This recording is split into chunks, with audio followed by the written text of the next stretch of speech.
Welcome sa Exquisite Info TV. Sa episode na ito, samahan niyo kami sa isang makabuluhang lakbay kung paano ginagawang malinis at pino ang ating bigas mula sa palay. Kaya't huwag nang magpauli, tuklasin kung paano gilingin ang bigas na nagbibigay buhay sa ating bawat pamilya. Tara na! At huwag kalimutang mag-like, subscribe, at i-click ang notification bell para sa mas maraming kaalaman. Alam niyo ba kung paano nagiging bigas ang palay?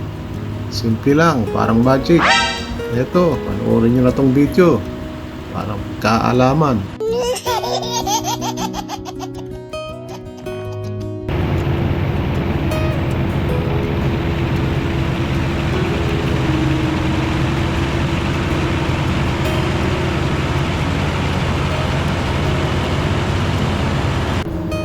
Siya nga pala, ang tagal ng pagbibilad ng palay bago gilingin ay karaniwang nasa 2 hanggang 3 araw.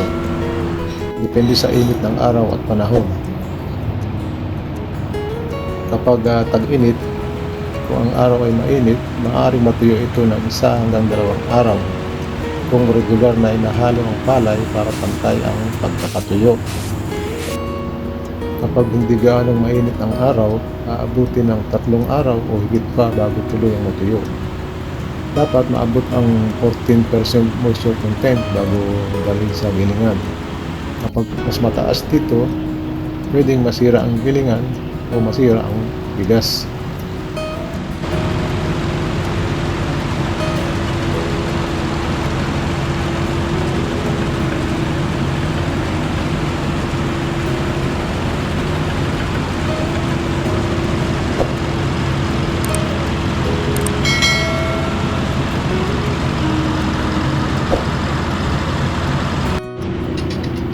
Kapag giniling ang palay, bukod sa bigas, may iba pang byproducts na nakukuha na may iba't ibang gamit tulad ng rice bran o darap. Ang rice bran ay ang pinong bahagi ng ipa na naglalaman ng fiber, protina at langis. Ang gamit ng rice bran o ipa ay pwedeng panghalo sa feeds ng baboy, manok at iba pang livestock. Nagamit din sa paggawa ng cooking oil o rice bran oil. Pwede rin panghalo sa organic fertilizer. Yung ipa naman or sa English rice husk, ito ang panlabas na balat ng palay. Ang gamit nito ay pwedeng panggatong, pampataba ng lupa o materyales sa paggawa ng hollow blocks. Pwede rin na pang insulation material o pang bedding ng hayop.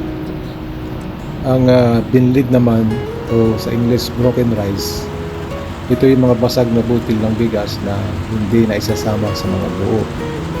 Ang gamit naman ito ay pang alternatibong pagkain tulad ng lugaw o feeds ng hayop. Ang rice germ naman ay karaniwang parte ng rice bran. Ang gamit nito ay sangkap sa paggawa ng supplements o cosmetic products. Ang panghuli ay polished rice powder. Minsan tinatawag na rice flour o giing na bigas. Ang gamit nito ginagamit sa paggawa ng rice-based product tulad ng kakanin, puto at bibingka. Salamat sa inyong panonood. Kung nagustuhan nyo ang video, huwag kalimutang mag-like, mag-subscribe at i-click ang notification bell para sa iba pang kaalaman. Ito ang Exquisite Info TV na nagdadala ng mahalagang impormasyon para sa inyo.